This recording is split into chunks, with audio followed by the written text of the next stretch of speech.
গণভোটের ভিত্তিতে যে মতামতটা আসবে সেটার উপরে তো জাতীয় নির্বাচনের অনেকগুলো বিষয় নির্ধারিত হবে। নভেম্বরের মধ্যে অবশ্যই গণভোট দিয়ে জাতীয় নির্বাচনের দিকে যেতে হবে। আজকের এই সমাবেশ আপনারা জানেন যে মূলত গণভোট সহ 5 দাবিতে আজকের এই সমাবেশ। আজকের সমাবেশ মূল বার্তা আমাদের কেন্দ্রীয় নেতৃবৃন্দ তাদের বক্তব্য তুলে ধরবেন। আমাদের জনগণ এবং আজকে যারা এখানে উপস্থিত হয়েছেন বা হচ্ছেন তাদের মূল কথা হচ্ছে, আমাদের চাওয়াটা হচ্ছে, দেশবাসীর চাওয়াটা হচ্ছে জুলাই সনদের ভিত্তিতে যে আগামী জাতীয় সংসদ নির্বাচন সেটার একটা আইনি ভিত্তি প্রদানের জন্য সরকারের পক্ষ থেকে ইতিমধ্যেই যে কথা আমরা শুনেছি সেটা বাস্তবায়ন প্রক্রিয়ার দিকে যেতে হবে। তার লক্ষ্যে সর্বপ্রথম কাজ হচ্ছে গণভোটের মাধ্যমে নভেম্বরের মধ্যেই যাতে গণভোট হয় এবং তারপরে ফেব্রুয়ারি মাসে যে জাতীয় নির্বাচন হওয়ার কথা রয়েছে সেটা হবে। আপনারা সবাই উপলব্ধি করতে পারার কথা, এটা খুব সাধারণ একটা কথা যে আপনি একই দিনে জাতীয় নির্বাচন আর গণভোট অনুষ্ঠিত হওয়া আর জাতীয় নির্বাচনের 3 মাস বা 2 মাস বা 1 মাস পরে গণভোট হওয়ার মধ্যে তো কোনো পার্থক্য নাই। কারণ গণভোটের ভিত্তিতে যে মতামতটা আসবে সেটার উপরে তো জাতীয় নির্বাচনের অনেকগুলো বিষয় নির্ধারিত হবে। এখন আমরা শুনতে পাই যে কোন সংবিধানের ভিত্তিতে হবে। তো আমরা যারা কথা বলেন তাদেরকে আমরা জানতে চাই, যদি সংবিধানের ভিত্তিতেই হয় তাহলে তো আমাদের নির্বাচনই হওয়ার কথা 2029 সালে। তাহলে তো এখন প্রধানমন্ত্রী শেখ হাসিনা, তাহলে তো এখন আমাদের বেগম খালেদা জিয়া, তার তো মানে জেলখানায় থাকার কথা। আমাদের সালাউদ্দিন সাহেব যিনি কথা বলেন তার তো শিলংয়ে থাকার কথা।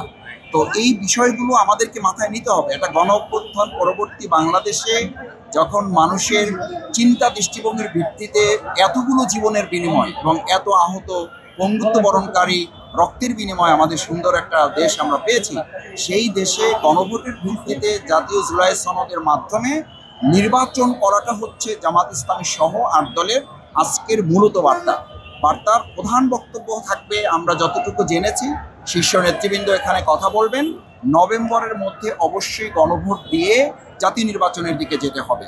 না হলে এই জাতীয় নির্বাচনও জাতির প্রত্যাশা পূরণ করতে সক্ষম হবে না। কারণ আপনারা জানেন যে ইতিমধ্যে একটা দল তাদের প্রাথমিক প্রার্থী তারা দিয়েছেন, সেটাও তারা বিভিন্ন জায়গায় ইতিমধ্যে রদবদল করার কথা বলছেন। তাদের মধ্যে সংঘর্ষ হচ্ছে, রক্তারক্তি হচ্ছে, খুনাখুনি হচ্ছে। তো আমরা তো একটা গণভোটের মাধ্যমে জাতীয় জুলাই সনদ যদি কার্যকর হয় তাহলেই কেবলমাত্র এই যে লেভেল প্লেইং ফিল্ডের কথা বলতেছি, আইন শৃঙ্খলার মানে যে অবনতি ঘটছে এগুলোর উন্নতির কথা বলছি। এবং ফ্যাসিস্ট সরকার, আপনারা জানেন যে ফ্যাসিস্ট একটা দল যারা আগামী 13 তারিখ দেশে বিশৃঙ্খলা তৈরি করতে চায়, এই সমস্ত কিছুর মানে অ্যান্টিবায়োটিকটা হচ্ছে, এর প্রতিষেধকটা হচ্ছে গণভোটের মাধ্যমে জাতিকে ঐক্যবদ্ধ করে আমরা আগামী দিনে একটা সুন্দর জাতীয় নির্বাচনের দিকে যেতে চাই এবং গণভোটই হচ্ছে তার একমাত্র পথ। সেই পথের ক্ষেত্রে যারা এটা বলেন যে একদিনে জাতীয় ভোট এবং গণভোট, এর সম্পূর্ণ অযৌক্তিক একটা ব্যাপার, অবৈজ্ঞানিক একটা ব্যাপার এবং জনগণের সাথে এটা প্রতারণা ছাড়া আর কিছু নয়। কারণ আপনি একদিনে করা আর পরে 2 দিন পরে বা 5 দিন পরে বা 1 মাস পরে করার কি পার্থক্য রয়েছে, এটা আমি তাদের কাছে জানতে চাই যে এই পার্থক্যটা তারা বুঝেন কিনা, বা জনগণ যে এটা বুঝেন যে একদিনে করা আর 3 মাস পরে করার মধ্যে কোনো পার্থক্য নাই। সেই জায়গাটা আজকের এই বিশাল সমাবেশে আপনারা লক্ষ্য করেছেন, হাজার হাজার মানুষ ইতিমধ্যে উপস্থিত হয়েছে। এটা কয়েক লক্ষ মানুষের জনসভায়, এটা যদিও আমরা একটা সমাবেশ নাম দিয়েছি, এটা জনসমুদ্রে পরিণত হবে।